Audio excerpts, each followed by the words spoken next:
And now we have my dear colleague, Anne-Marie Houghton. I'll let you introduce yourself, Anne-Marie. Thank you very much indeed, Jan. And yes, it does feel like an extravaganza. I've been spending the morning on individual tutorials with colleagues. So to come and enter a room full of so many people is very exciting. I'm going to talk about Matrice Harris Weedman, who is a Black voice in my own education. And I'm just going to start off by saying that I think our last three contributors, in terms of Debjani, noting the importance of the individual, and Mary's multiple identity, and Natasha's experiences and how they can identify us, are certainly things that I will probably be touching on. So, who am I? I'm Anne-Marie Houghton. I work in the department. I'm a woman. I have grey hair. I wear glasses. I'm a wheelchair user. I'm white. There are other aspects of my characteristic and my personality and my identity, which I'm not sharing now, but who knows, maybe in questions later I will. But something I did do was I studied for my MA with the Open University. And their motto is very much about live and learn. And so what I've chosen to share today is about Matrice, because in the past few years, she's probably been the most influential Black voice in my own education and lifelong learning journey. Now, it isn't to say that I haven't been reading, and I note some of the speakers that we're hearing about today and some of the researchers and activists, etc. And some of those I'm familiar with. But in a sense, Matrice has been using and drawing on some of those and talking a little bit more and helping me gain her insight, which is combined in a sense with my own experience. I had the opportunity to supervise Matrice, and it's through that relationship that I think we've learned, or rather I've certainly learned a lot from her. And certainly within her thesis, she's been able to reference a number of the Black voices that are going to be talked about this afternoon. So if I'm not here for the part of the in-person delivery or live delivery, I will be certainly following up with the recording. So until she graduated and has now become Dr. Harris Weedman, I was Matrice's supervisor. And I suppose in that context, framed as the expert, and Matrice, the novice researcher, undertaking original research. But I think for me, an important lesson, and I understand from Matrice, was how actually we were able to learn together. And I think just thinking about sharing our life experiences and a recognition that our views are ever evolving. And so I thought, because they've been ever evolving in our relationship, I would just check in with Matrice how she herself would want to describe herself in 2023.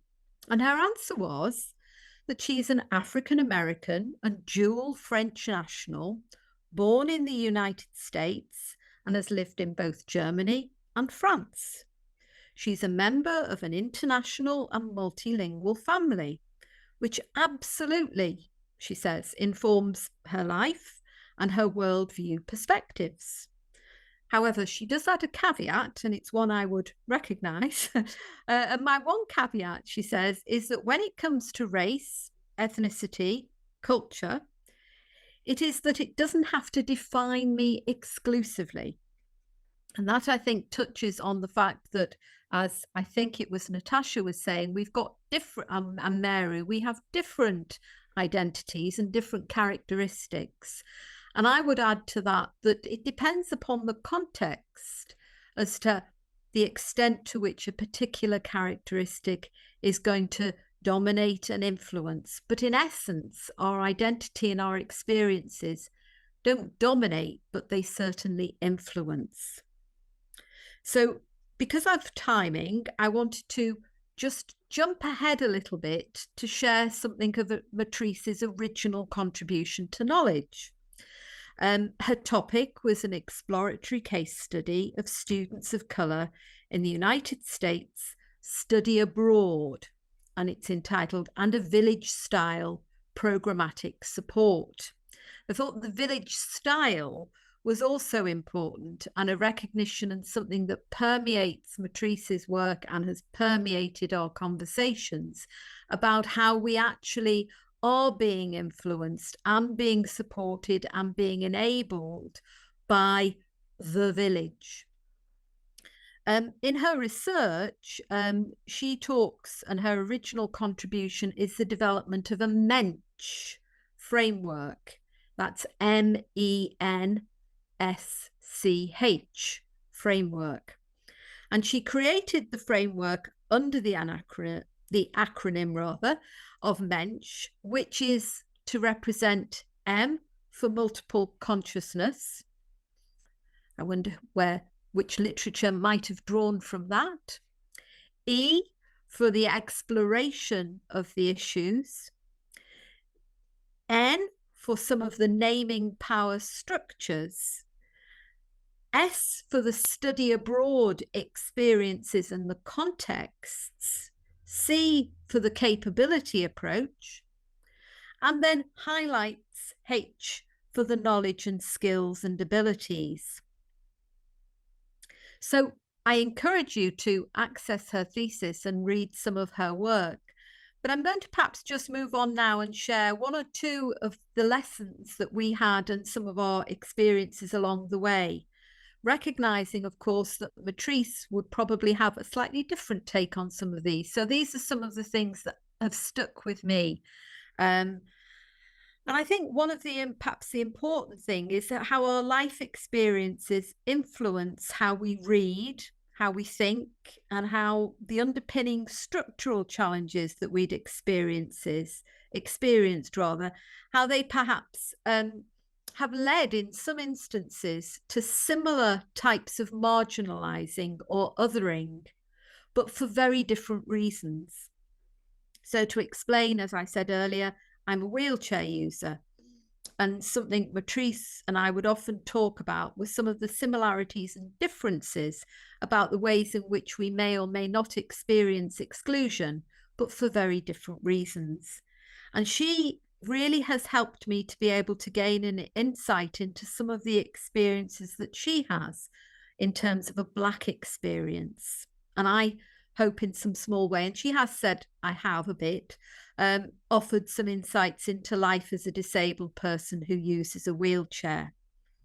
I think another aspect of our life experience, which really dovetailed in terms of our equality agenda and discussion, was both the country and the context. So Matrice with her US educational experience, and also the sort of French and German context, and myself predominantly the UK.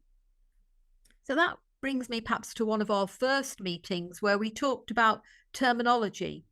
Matrice talked about students of colour. It's fine, familiar with the term. That's not really a term that's used very much within a UK context. It is, but not the dominant one that it obviously was for Matrice. So I said, you know, writing your thesis for a UK context about a US situation, you know, we may need to think about how you're going to frame that and how you're going to engage in it. At the time in the UK, BAME, Black, Asian, Minority, Ethnic, was the terminology that was growing in dominance and certainly being the sort of more dominant one. So I said, you know, we might need to acknowledge or recognize how there's a connection. It didn't just stop with simple terminology at that level. When it came to some of the methodology that Matrice was talking about, her participants she ultimately described as Latino or African American. But that was largely for the purposes of anonymity. And we had several discussions about the discomfort, in a sense, of perhaps not being able to disclose or choosing not to disclose for anonymity purposes the identities perhaps of a Puerto Rican student. In Matrice's own writing, she talks about, and I think this is sort of quite a poignant, I remember us having a number of discussions about something she's put in her thesis where she says, those educators already possessing intercultural knowledge, skills and abilities may have forgotten the daunting task of applying for a passport or the accompanying fear associated with taking one's first flight, very relevant for students on a study abroad experience. But we talked very much about the experiences that she had had and also the students of her study were having, alongside the experiences I had had. I didn't fly until I was 40 plus as a disabled person, and the similarities and differences that we were able to engage in relation to that. Now, I'm mindful of time, and so I'm just going to, I think, just share a snippet of one of the student vignette that Matrice shares, and which she breaks down and applies and uses her framework to be able to explain and analyse. But it just gives you a taster, and as I say, there'll be an opportunity to be able to follow up and read how Matrice does this. So she writes, when preparing for her study abroad, we met upon arrival. This was her and one of the other students, and immediately gravitated to one another, despite differences in ethnicity and class. My interest was piqued when I saw her unwieldy bags accompanying the luggage. She narrowly avoided banging into our peers, but she remained unapologetic. I wondered at her confidence and later learned her strange bags contained skis.